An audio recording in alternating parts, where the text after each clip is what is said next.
एक भिखारी किसी स्टेशन पर पेंसिलों से भरा कटोरा लेकर बैठा हुआ था।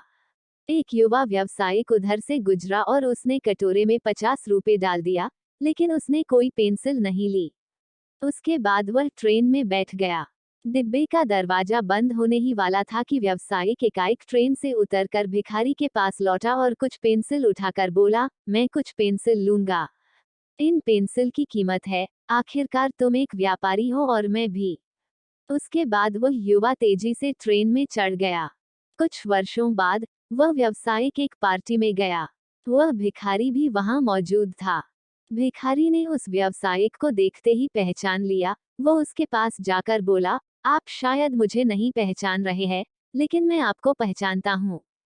उसके बाद उसने उसके साथ घटी उस घटना का जिक्र किया। व्यवसायिक ने कहा, तुम्हारी याद दिलाने पर मुझे याद आ रहा है कि तुम भीख मांग रहे थे, लेकिन तुम यहाँ सूट और टाई में क्या कर रहे हो?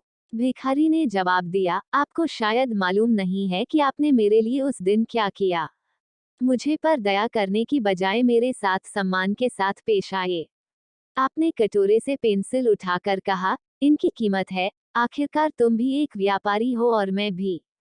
आपके जाने के बाद मैंने बहुत सोचा, मैं यहाँ क्या कर रहा हूँ? मैं भीख क्यों मांग रहा हूँ? मैंने अपनी जिंदगी को संवारने के लिए कुछ अच्छा काम करने का फैसला लिया। मैंने अपना थैला उठाया और घूम घूम कर पेंसिल बेचने लगा। फिर धीरे धीरे मेरा व्यापार बढ़ता गया। मैं कॉपी किताब एवं अन्य चीजें भी बेचने लगा और आज पूरे शहर में मैं इन चीजों का सबसे बड़ा थोक विक्रेता हूँ।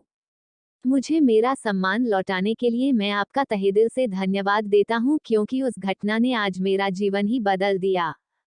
फ्रेंड्स, आप अपने बारे में क्या सोचते हैं? खुद के लिए आप क्या राय स्वयं पर जाहिर करते हैं? क्या आप अपने आप को ठीक तरह से समझ पाते हैं? इन सारी चीजों को ही हम इनडायरेक्ट रूप से आत्मसम्मान कहते हैं।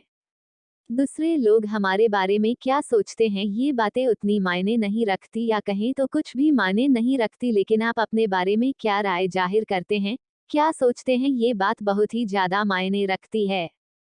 लेकिन एक बात तय है कि हम अपने बारे में जो भी सोचते हैं, उसका एहसास जाने अनजाने में दूसरों को भी करा ही देते हैं, और इसमें कोई भी शक नहीं कि इसी कारण की वजह से दूसरे लोग भी हमारे साथ उसी ढंग से पेश आते हैं। याद रखिए कि आत्मसम्मान की वजह से ही हमारे अंदर प्रेरणा पैदा होती है, या कहें तो हम आत्मप्रेरित होते हैं। इसलिए आवश्यक है कि हम अपने बारे में एक श्रेष्ठ राय बनाएं और आत्मसम्मान से पूर्ण जीवन जिएं। कहानी अच्छी लगी हो तो चैनल को लाइक और सब्सक्राइब करना ना भूलें और कमेंट शेयर जरूर कर दें।